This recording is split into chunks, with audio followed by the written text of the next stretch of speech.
वैदिक काल और उत्तर वैदिक काल का अंतर क्या है? तो अंतर यही है कि कुछ इतिहासकारों का मानना है कि उस समय लोहे की खोज हुई और इन लोगों का रहन सहन बदल गया। यानी फिर से समझो कि ऋग्वैदिक काल में स्तुति करते थे, कविराई करते थे, पशुपालन करते थे और उनका काम करने का जो अंदाज था वो सारा बदल गया। क्लियर है? इसका जो पीरियड है यानी काल है वह 1000 बीसी से लेकर 600 बीसी के बीच में। इसमें 3 वेदों की रचना हुई, सामवेद, यजुर्वेद और अथर्ववेद। सामवेद मेलोडीज यानी गायन का वेद है। भारतीय संगीत का जन्म। यजुर्वेद कर्मकांडीय अध्ययनों को बता दें, इसमें 75 ह्यूम्स मंत्र जो हैं वो नए हैं, बाकी के बाकी ऋग्वेद के। यजुर्वेद 2 भागों में बटा है, जैसे कृष्ण पक्ष और शुक्ल पक्ष होता है, उसी तरह यह 20-20 खंडों में 20-20 पार्ट में बटा है, जिसको कृष्ण यजुर्वेद और शुक्ल यजुर्वेद के नाम से जानते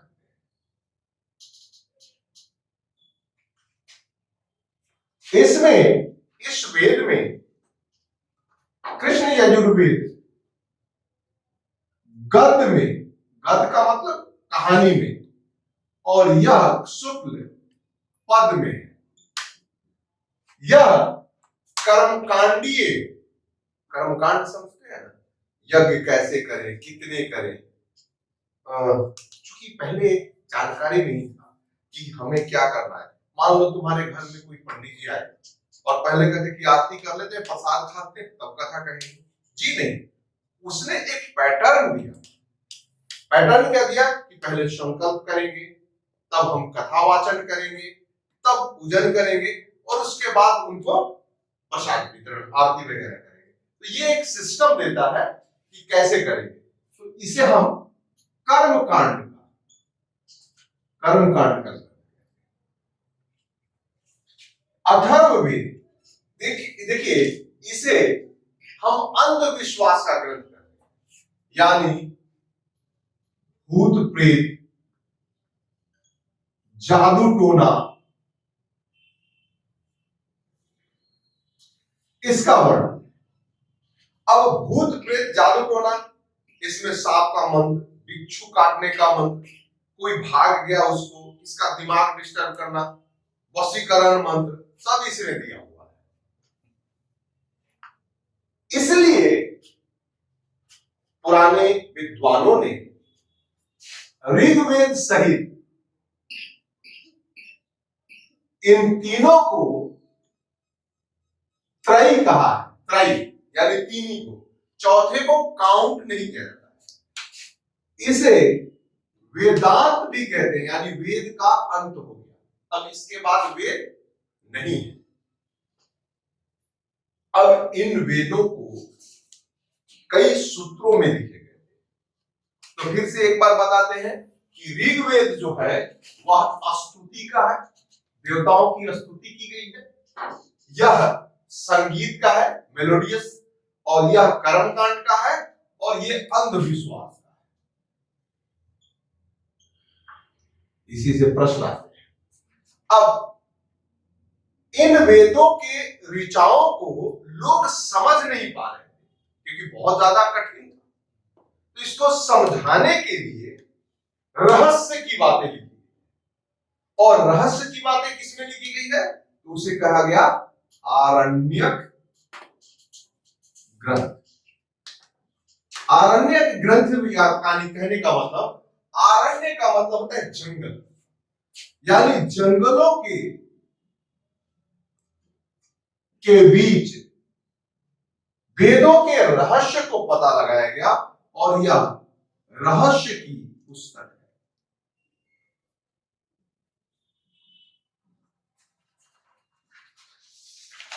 है। ऋग्वेद के अलग आरण्यक, सामवेद के अलग है, की ऐतरेय इत्यादि।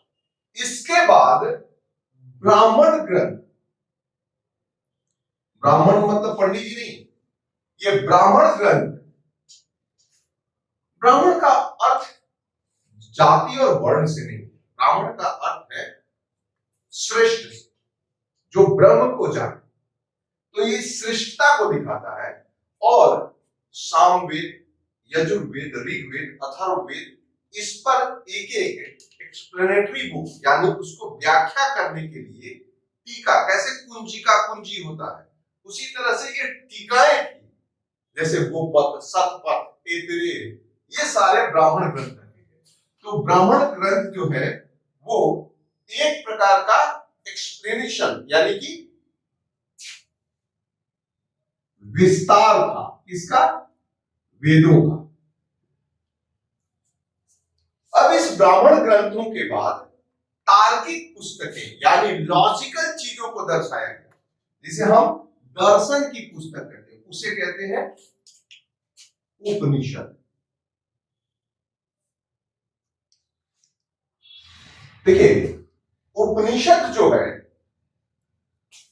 वह दर्शन या तर्क की पुस्तक है। उप मतलब होता है नजदीक और निषद मतलब होता है बैठना, जो तर्क से लिखे गए। इनकी कुल संख्या 108, ये पूछता है उपनिषदों की संख्या कितनी है? 108। इसके बाद रचे गए पुराण। पुराण पुराण लोगों का कहना है कि पुराणों की रचना अलग अलग काल में हुई है, क्योंकि उसमें बहुत सारे डायनेस्टी, राजवंशों का उल्लेख मिलता है। वायु पुराण, अग्नि पुराण, विष्णु पुराण, विष्णु पुराण में गुप्तों का मिलता है, वायु पुराण में आपका मौर्य वंश के बारे में मिलता है। इस तरह से तो पुराणों की कुल संख्या 18 है, 0 का है। अब देखिए, उपनिषद में कुछ कुछ इंपॉर्टेंट है, जैसे कठ उपनिषद, बृहद आरण्यक उपनिषद, मुंडक उपनिषद। सत्यमेव जयते किससे लिया गया है? मुंडक उपनिषद। मुंडक प्लस उपनिषद, मुंडक उपनिषद।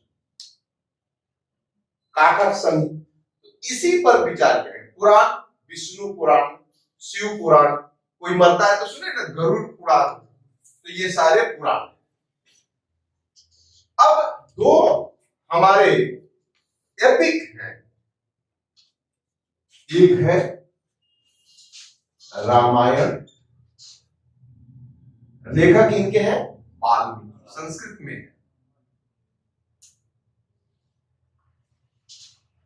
और दूसरा है महाभारत।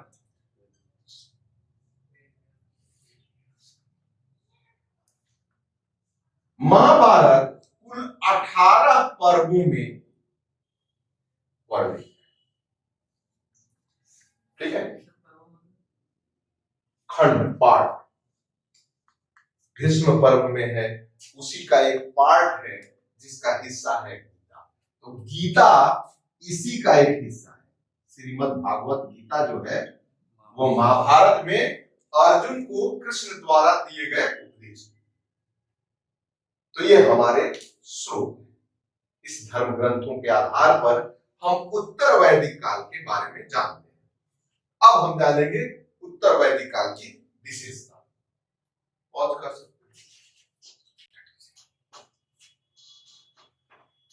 ऋग्वेद की विशेषताएं अलग थी, क्योंकि वे लोग लड़ाके थे और भारत के कुछ क्षेत्र तक आके रहे थे। यानी फिर से अगर समझिए ये भारत के मैप है, तो ऋग्वेद में ये लोग दिल्ली भी नहीं, पंजाब तक सीमित थे।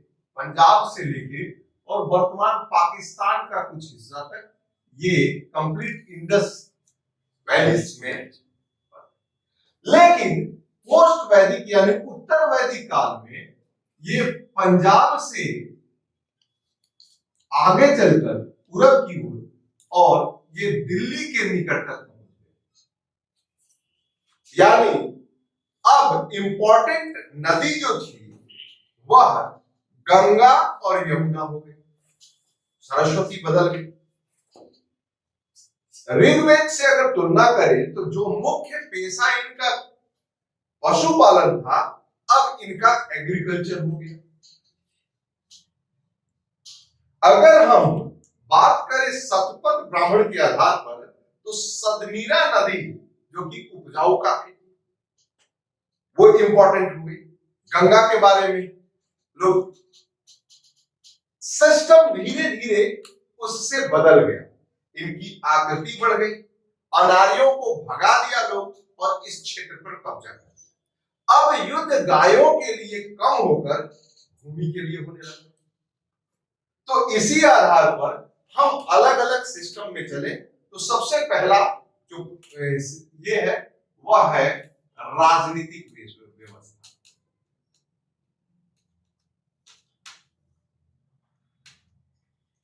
Political system. राजा का पद जो है वह वंशानुगत हो गया। वंशानुगत का मतलब अब मोनार्की सिस्टम आ गया। राजा के बेटा राजा, अलग अलग क्षेत्रों में इन्हें अलग अलग टाइटल से जाना जाता है। अगर हम सारे चीज को बात करते हैं कि पूरब, पश्चिम, उत्तर,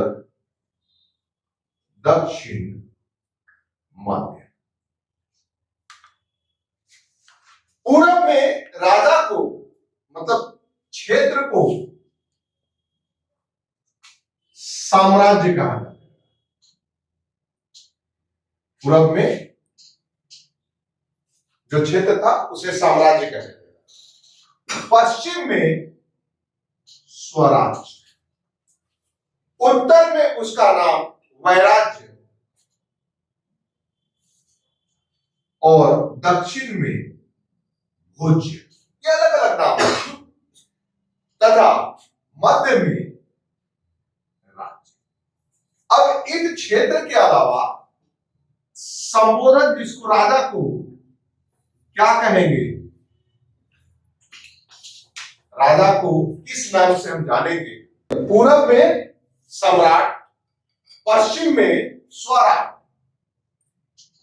उत्तर में विराट और दक्षिण में भोज तथा मध्य में राज। आप इससे भी समझ जाएंगे, सम्राट से सम्राट, स्वराज से स्वराट, वैराज्य से विराट, भोज से भोज।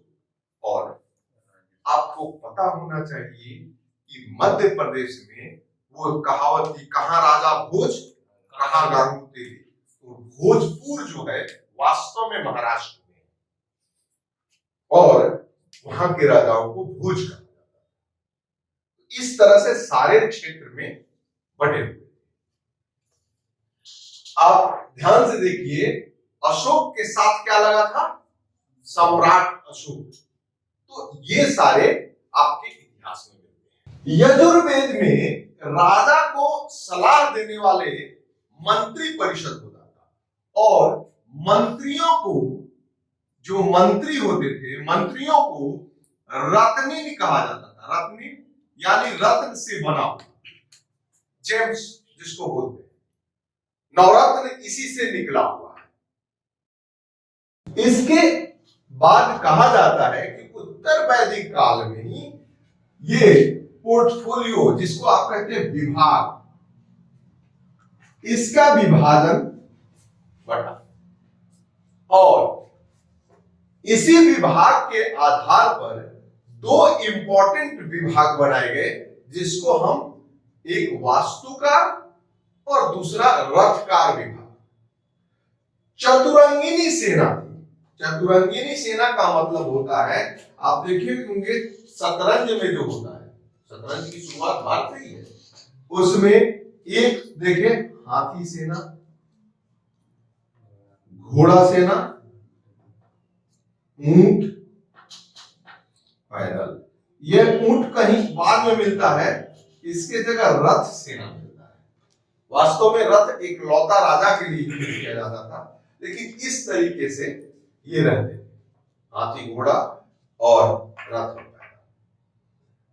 तो इस प्रकार का प्रशासन बटा हुआ था।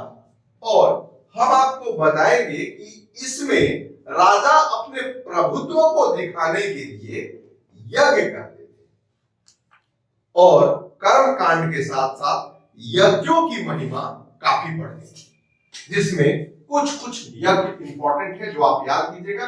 यज्ञ जो राजा के लिए था, सामाजिक व्यवस्था के लिए अलग यज्ञ था, तो राजा के लिए यज्ञ था, वह था पहला राजसूय यज्ञ।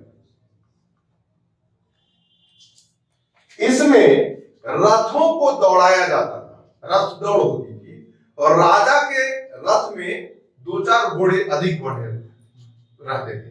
जाहिर से कि अधिक घोड़ा रहेगा तो 24 से 30 तक घोड़ों के एक रथ में बंधे होने का जिक्र मिलता है। और इससे होता क्या था कि राजा को दिव्य शक्ति मिलती थी। इससे राजा आने वाले युद्ध जीत सकता था, ऐसा। दूसरा यज्ञ जो आप लोग जानते हैं कि बाद में उस यज्ञ की महिमा इतनी होगी कि जो यज्ञ करता था उसे चक्रवर्ती कहते थे, वह था अश्वमेध। इस यज्ञ में ये स्पेशली देखिए, हम विषय लिखते जाते हैं, ये क्षेत्र विस्तार के लिए किया जाता था। क्योंकि होता क्या था कि लोग एथिकल होते थे, अपने पड़ोसियों से झगड़ा नहीं करते थे, लेकिन पड़ोसी राजाओं के क्षेत्र को जीतना है और उसको दबाना है, तो हम बहुत चालाकी से घोड़ा छोड़ देते थे। यदि आपके मन में आपके प्रति ईर्ष्या है तो आप लड़ते थे, नहीं है तो आपका क्षेत्र कब्जा हो जाता था। तो ये चक्रवर्ती सम्राटों के लिए था।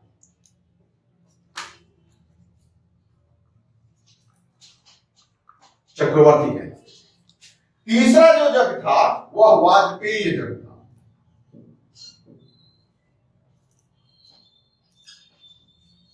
तीसरा यज्ञ जो था वो वाजपेयी यज्ञ था, और इसमें राजा अपने सहयोगियों के साथ अपने प्रतिभा दिखाने के लिए किया था। प्रतिभा के लिए, इसमें दिव्य शक्ति के लिए और इसमें प्रतिभा दिखाने के लिए, इसमें भी रथ दौड़ था। और चौथा यज्ञ जो था वो अग्निष्टोम यज्ञ था। ये अग्निष्टोम यज्ञ पवित्रता का प्रतीक होता था, जिसमें रानी, राजा की पत्नी 1 साल तक ब्रह्मचर्य रहती थी, और बाद में ये इसमें सुरापान किया जाता था।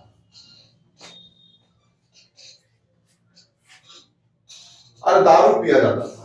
सीधी सी बात कि ये स्पेशल था, और पंडित जी लोग भी खुश कर देते, ये होना चाहिए, कम से कम यज्ञ के बहाने पीने तो मिलेगा। जो पहले वाला सभा था, ये सभा श्रेष्ठ जनों की समूह था, और समिति वो केंद्रीय सचिवालय, केंद्रीय सचिवालय जिसको पार्लियामेंट कहते हैं। तो इस तरीके से पुराना में और अभी में अंतर यही आया कि ये सारे पद धीरे धीरे वंशानुगत हो गए, पुरोहितों का महत्व बढ़ गया। अब पुरोहित राजा के मुख्य सलाहकार हो गए, जो कि उन्हें धर्म की ज्ञान देते थे। अब आते हैं इसके बाद राजनीतिक के बाद। समाज 4 वर्णों में पूर्णतः विभक्त हो गया। 4 वर्णों में विभक्त हो गया, यानी कि ब्राह्मण,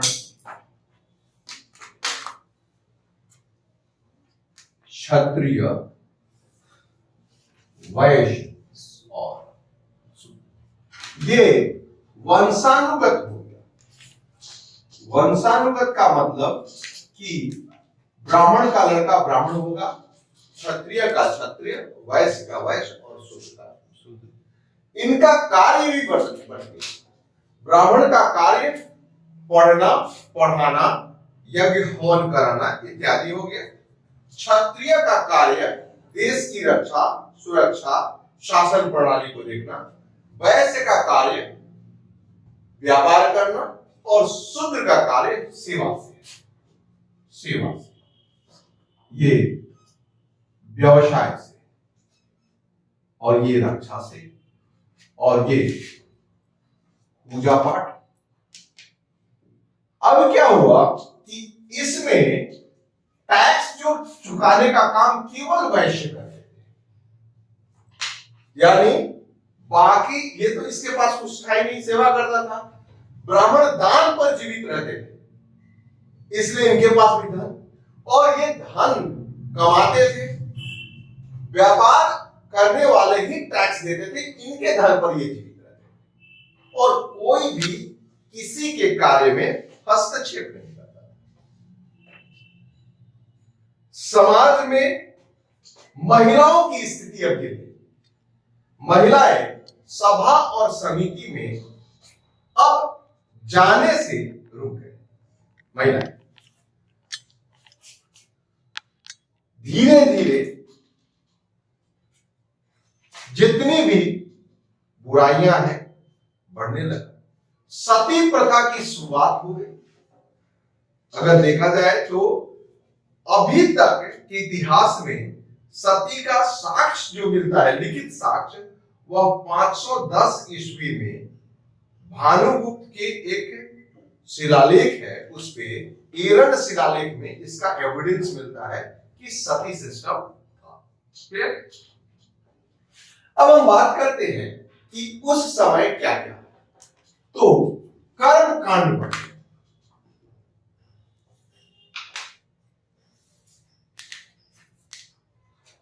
जीवन को 4 आश्रमों में बांट दिया गया।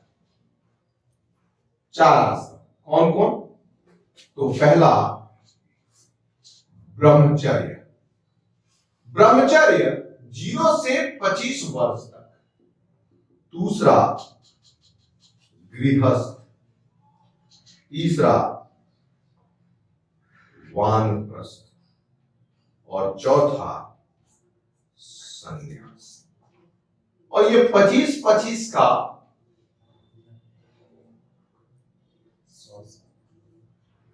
100 वर्षों की आयु मान ली गई। बाद में संन्यास को शुरू से कुछ कुछ स्मृतियों में मिलता है कि बचपन से ही संन्यास कर। इसमें कार्य केवल था अध्ययन और अध्यापन। इसमें जीविकोपार्जन और इसमें घर से रहकर वैराग्य की उस स्थिति, इसलिए कार्य प्रणाली में कम भागीदार, और ये पूर्णतः वैराग्य की। अब आता है पुरुषार्थ। पुरुषार्थ 4 थे। अर्थ, धर्म, काम और मोक्ष। अर्थ का अर्थ यहां पे है कि जीवन यापन के लिए धन कमाना, जो आप लोग भी। धर्म का मतलब हिंदू धर्म मुस्लिम धर्म नहीं है। धर्म द्वि धातु से बना, ये धातु रूप है द्वि, जिसका मतलब है धारण करना। यानी यह कर्तव्य से जुड़ा होता है। जैसे छात्र का धर्म है पढ़ाई करना, पिता का धर्म है पुत्रों की रक्षा करना, पुत्र का धर्म है पिता की सेवा करना। तो ये कर्तव्य परायण से जुड़ा हुआ है। काम का अर्थ यहां वासना से नहीं था। काम का अर्थ यहां पे संतानोत्पत्ति से था।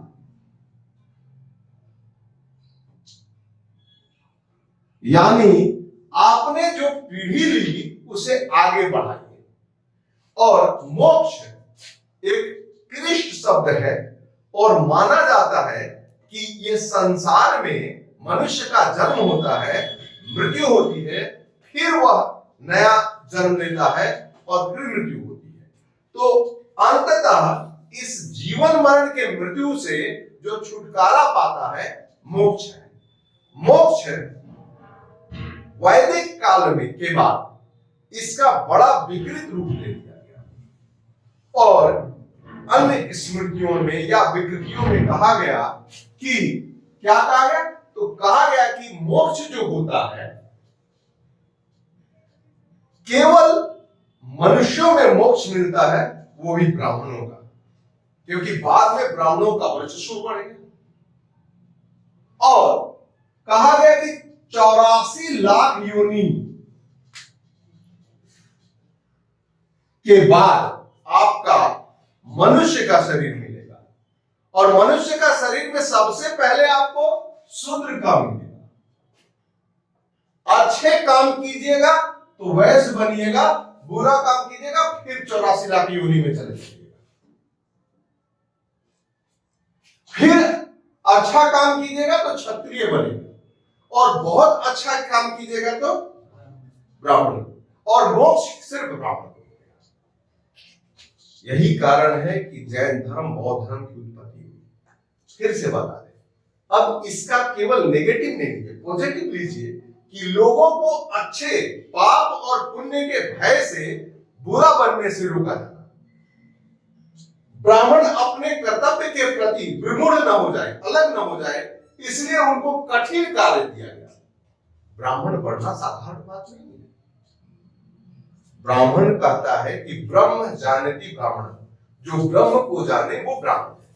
ब्रह्म को जानना का मतलब क्या है, तो आपको त्रिसंध्या करना है। देव मुहूर्त में नहीं, ब्रह्म मुहूर्त में जगिए। ब्रह्म मुहूर्त होता है 3 बजे से, तो 3 बजे से जगिए, 4 बजे के बीच में सरोवर स्नान कीजिए, बहता हुआ पानी, रखा हुआ पानी से नहीं। बिना सिला हुआ वस्त्र पहनिए, सख्त या तख्त पे सोइए। सोना धारण नहीं कर सकते हैं, कृषि कार्य नहीं कर सकते हैं, व्यापार नहीं कर सकते हैं, राजा नहीं बन सकते हैं, भिक्षा मांग के खाइए, डिश एंटीना रखिए। अब इस तरीके से आपको इतना ज्यादा प्रेशर रखा जाता है, गर्म खाना नहीं खाना है, शाम के बाद खाना नहीं खाना है। ऐसा ब्राह्मण बनने से क्या होता है? अभी तो ब्राह्मण है, ब्राह्मण मतलब सुअर होता है, मन मतलब विचार, तो समझ देखो, पढ़ाते वक्त मेरा कोई जाति धर्म नहीं है। तो इस तरीके से मोक्ष की प्राप्ति क्या होती है कि आप एक ब्रह्मलीन हो जाते हैं, यानी ब्राह्मण ब्रह्मलीन हो गया। तो इस मोक्ष की प्राप्ति के लिए आप उत्सक्त कर्म कीजिए। प्रत्येक मनुष्य को 5 प्रकार के दैनिक यज्ञ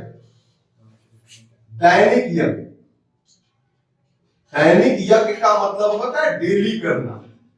तो 5 प्रकार के बताया। पहला है ब्रह्म यज्ञ। ब्रह्म यज्ञ का मतलब आप प्रतिदिन देवताओं की प्रतिदिन हवन कीजिए, पूजा पाठ कीजिए। दूसरा है देवयज्ञ। देवयज्ञ अर्चन से शुरू होता है और इसे ब्रह्म यज्ञ को लोग ऋषि यज्ञ भी कहते हैं। प्राचीन काल में ऋषि के प्रति कृतज्ञता जताई जाती है। तीसरा पितृयज्ञ। पितृयज्ञ का मतलब अपने पूर्वजों के लिए, पितरों के लिए आप जल दें, अर्चना करें। चौथा नृयज्ञ।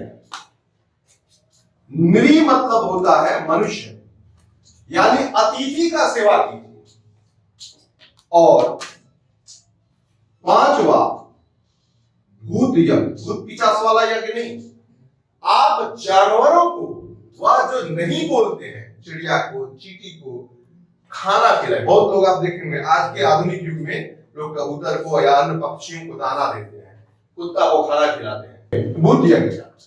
तो ये पंच महायज्ञ कहा है, प्रतिदिन हर एक व्यक्ति को ये करना चाहिए, ये कहा इसमें सारा सब कुछ सारा। अरे भाई, सुबह में हम भगवान का पूजा किए, पंडित जी, ब्राह्मण, देवता, गुरु जी को प्रणाम किए, 2 यज्ञ हो गया। पिता यज्ञ, पितरों को जब लोग जल देता है। नृ यज्ञ, अतिथि देवो भव, कोई घर में आया आगंतुक से पानी पिलाए, सेवा किए। और भूत यज्ञ, जानवरों को। तो दैनिक जीवन से जुड़ा हुआ है।